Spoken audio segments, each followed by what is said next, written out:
Мехмед, что ты делаешь? Ты играешь? Опять Хавину сумку трогаешь? Nельзя. Nельзя трогать. Kızlar her vaktiniz hayır olsun. Ay, öskürdü. Ay. Mənim nəvəm Məhəmməddir qızlar. Bunu sizlə tanış edirəm. Məhəmmədin 3 yaşı var. Məhəmməd bağçaya gedir. Bu da onun bacısı Riyannadır. Riyannanın 4 yaşı var artıq. Bunlar mənim oğlumun uşaqlarıdır qızlar. Oğlum özü Rusiyada yaşayır. Bu kiçik bir xırda tanışlıq videosudur da qızlar. Yəni ki, danışıram sizə. Oğlum Rusiyada yaşayır. İşləyir orada. Məhəmməd, ну-ка вставай. Məhəmməd, вставай, nельзя. Nельзя.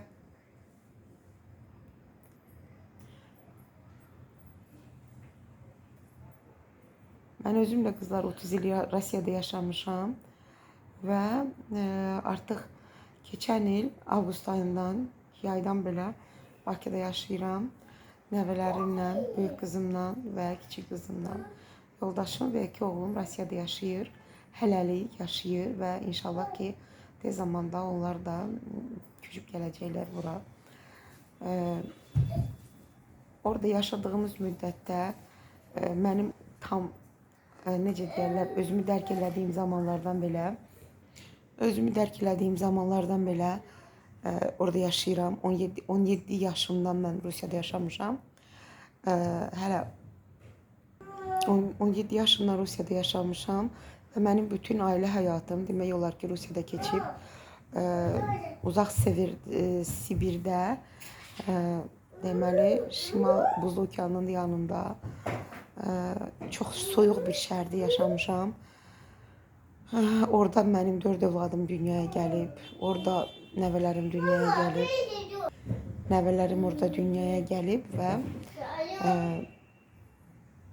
mən bura gəlməyimin səbəbi də odur ki, deməli oğlumun ailəsində yaxşı olmayan şeylər baş verib və gəlin uşaqları qoydu getdi və bu uşaqları mən artıq 1 il yarımdır hardasa mən baxıram. Ümumiyyətlə maraqlanmır, ümumiyyətlə gəlib soruşmur uşaqlar necədir. Heç lazım da deyil, çünki onlar artıq 1 il yarım körpə uşaqları qoyub gedəndən sonra uşaqlar əlbəttə ki mənə mama deyirlər. Analarını yaddan çıxardıblar. Mənə mama deyirlər və yoldaşıma da papa deyirlər. Öz atalarının adını çağırırlar. Amma ki bizi öz valideynləri sayırlar.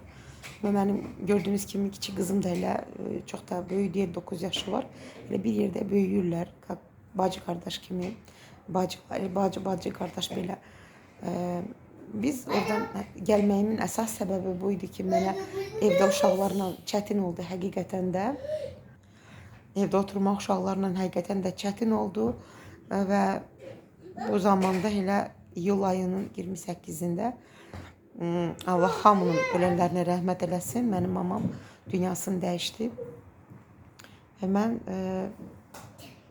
çıxıb gəldim yas mərasiminə. Hardasa 4-cü günə mən gəlib, 5-ci günə gəlib çatdım. Çünki hələlik orada biletləri almaq, dokumentlər qaydasına qoymaq falan bəsməkən nəsə biraz çəkdi vaxt və mən gəldim. Avqustun 1-i burada çatdım. 3 gündən sonra hardasa 4-cü gün gəlib çatdım Azərbaycana. Ondan sonra da ki qızlar mən qabağıma qərar qoydum ki mən geri qayıtmayacağım Rusiyaya. Çünki уже bəs qədər yaşamışam. İndi artıq mənim 47 yaşım var. Mən öz vətənimdə də yaşamaq istəyirəm. Öz vətənimi mən həqiqətən çox sevirəm. Allahın nə qədər ömür payı bizə verilibsə Allahdan, həmin ömür payını, qalan hissəsini, xəcabı mən vətənimdə yaşamaq istəyirəm. Ona görə də mən qərara gəldim ki, mən uşaqları da götürüb bura qayıdacağam. Mənim böyük qızım onsuz da Bakıda oxuyur konservatoriyada. Elə mənim ona dəstəyim də olmalıydı ki, uşaq burada tək qalmasın. Uşaq da qəti sürətdə Rusiyaya qayıtmaq istəmir. O da buranı çox sevir. Arada bura kanalıma onun mahnılarından da qoyacağam. Dinləyərsiniz əgər istəsəniz.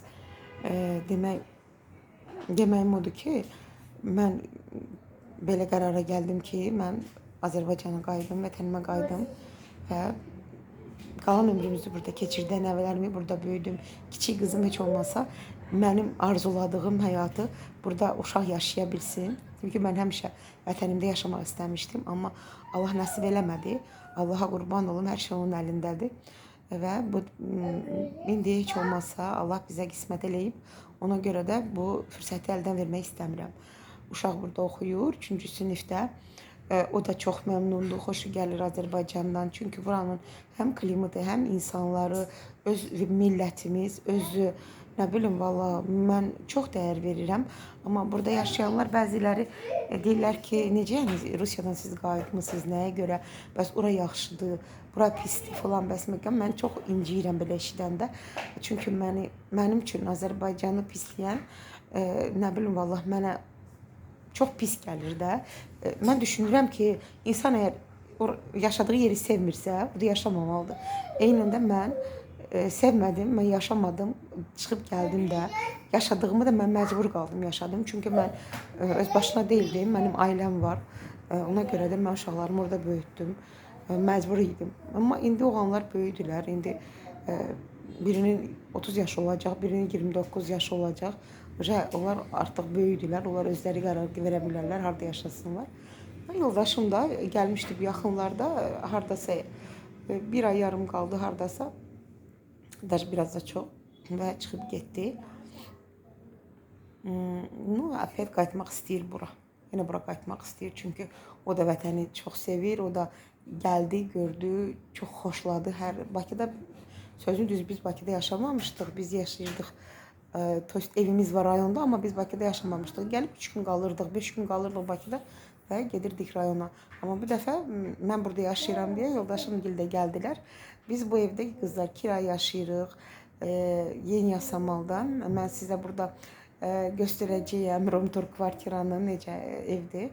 Ev normal evdir, deməzdim, prям şikarlı remontu var, amma ki yaxşı evdir. Aylıq 700 manat biz kiraya veririk və plus kommunal. Amma ki böyük evdir, 127 kvadrat evdir.